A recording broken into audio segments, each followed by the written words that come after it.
చూపించండి, Betadine demo ఏదో చేస్తారు కదా అది మీరు చేసేయండి, మీ ఇష్టం. అది ఫాస్ట్గా అబ్జర్వ్ అవుతుందా లేదా అనేది మన క్లాస్లో చూపిస్తాం కదా, ఆ క్లాస్లో డెమో చూపించండి. ఓకేనా?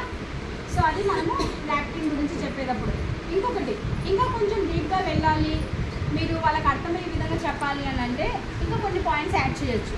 ఏంటంటే బయట నాప్కిన్స్ చాలా ఉన్నాయి, మన నాప్కిన్స్ ఎందుకు యూజ్ చేయాలి అని అంటే ఇప్పుడు జనరల్గా లేడీస్లో పీరియడ్స్ అనేది చాలా ఇంపార్టెంట్ అండి, కరెక్టా కదా? ఆ టైంలో హైజీన్గా ఉండడం చాలా ఇంపార్టెంట్. పరిశుభ్రత అనేది ఋతుక్రమం టైంలో చాలా ఇంపార్టెంట్ అనేది అడగండి, ఇంపార్టెంటా కాదా అని అడగండి ఫస్ట్ ఆఫ్ ఆల్. ఆ తర్వాత ఇప్పుడు చూడండి, మనం హైజీన్గా ఉండలేదు అనుకోండి, ఫస్ట్ స్టార్ట్ అయ్యేది చాలామంది ఏంటంటే ప్రాపర్గా ప్యాడ్ చేంజ్ చేసుకోరు, ప్రాపర్గా వాష్ చేసుకోరు, ఇలాంటి మిస్టేక్స్ ప్రతి ఒక్కరు చేస్తూ ఉంటారు. ఆ మిస్టేక్ చేసినప్పుడు ఫస్ట్ సైడ్ ఎఫెక్ట్ మనకు వచ్చేది యూరిన్ ఇన్ఫెక్షన్. ఆ యూరిన్ ఇన్ఫెక్షన్ అనేది చాలామంది ఏం చేస్తారంటే యూరిన్ ఇన్ఫెక్షన్ వస్తే వాటర్ ఎక్కువగా తీసుకుంటే తగ్గిపోతుంది, సబ్జా గింజలు వాటర్లో వేసుకొని తాగితే తగ్గిపోతుంది అని రెగ్యులేట్ చేస్తారు. అలా చేయడం వల్ల అది స్ప్రెడ్ అయ్యి కిడ్నీస్కి ఎఫెక్ట్ చూపిస్తుంది, కిడ్నీ డ్యామేజ్ జరగచ్చు. ఆ కిడ్నీ ఎఫెక్ట్ అనేది స్ప్రెడ్ అవుతూ పొత్తి కడుపుకు వస్తుంది అన్నమాట. ఓకే, అప్పుడు గర్భసంచి క్యాన్సర్ వస్తుంది.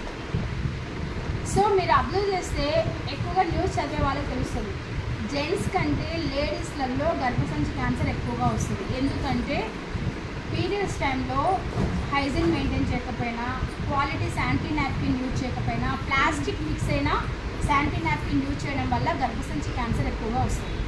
ఎందుకంటే పీరియడ్స్ అనేది ఒక నెలతో పోయేది కాదు, దాదాపుగా పెద్ద పాప 15 సంవత్సరాల నుంచి 55 సంవత్సరాల వరకు మనకు ప్రతి నెల వస్తూనే ఉంటుంది, కరెక్టా కదా?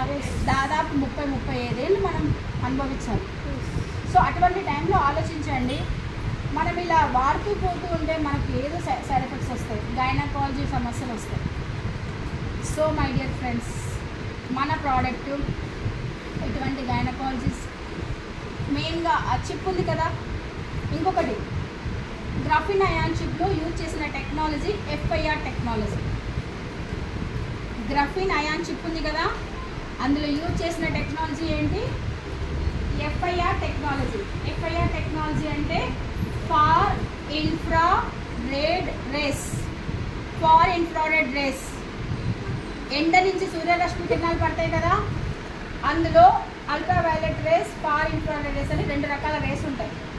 సూర్యరశ్మి కిరణాలలో ఇన్ఫ్రారెడ్ రేస్ వస్తాయి, దానిని ఈ చిప్లోకి ఇంజెక్ట్ చేయడం జరుగుతుందన్నమాట. అల్ట్రావైలెట్ రేస్ అంటే హానికరం స్కిన్కి. ఈ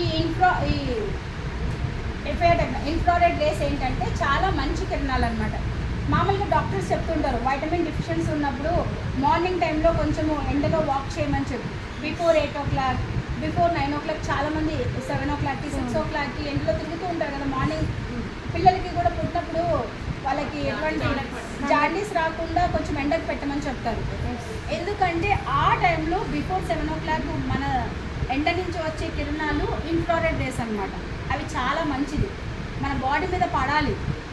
అప్పుడప్పుడు మనకి ఎంతసేపు ఏసీ గాలి ఇదే కాదు, కిరణాలు కూడా మీద పడుతూ ఉంటే న్యాచురల్గా మనకు వైటమిన్స్ అనేవి పుష్కలంగా దొరుకుతాయి అన్నమాట.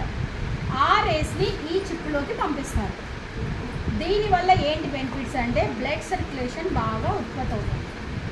చాలామందికి బ్లడ్ క్లాట్స్ అవ్వడము, పీరియడ్స్లలో బ్లడ్ క్లాట్స్ పడుతూ ఉంటాయి కదా, అలా పడకుండా సప్లై అనేది చాలా బాగా జరుగుతూ ఉంటుంది. సో బ్లడ్ సర్క్యులేషన్ బాగా అవ్వడానికి మనకు ఈ ఫార్ ఇన్ఫ్రారెడ్ రేస్ అనేది హెల్ప్ చేస్తుంది.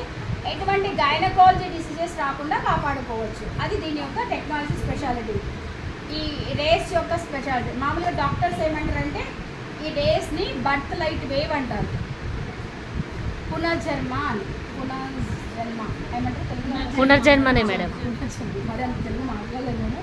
ఓకే, సో మరి ఇంకొక జీవితం ఇచ్చుకున్నట్లు అర్థం అన్నమాట, బర్త్ లైట్ వేవ్స్ అంటారు. ఓకే, అది దీని యొక్క స్పెషాలిటీ.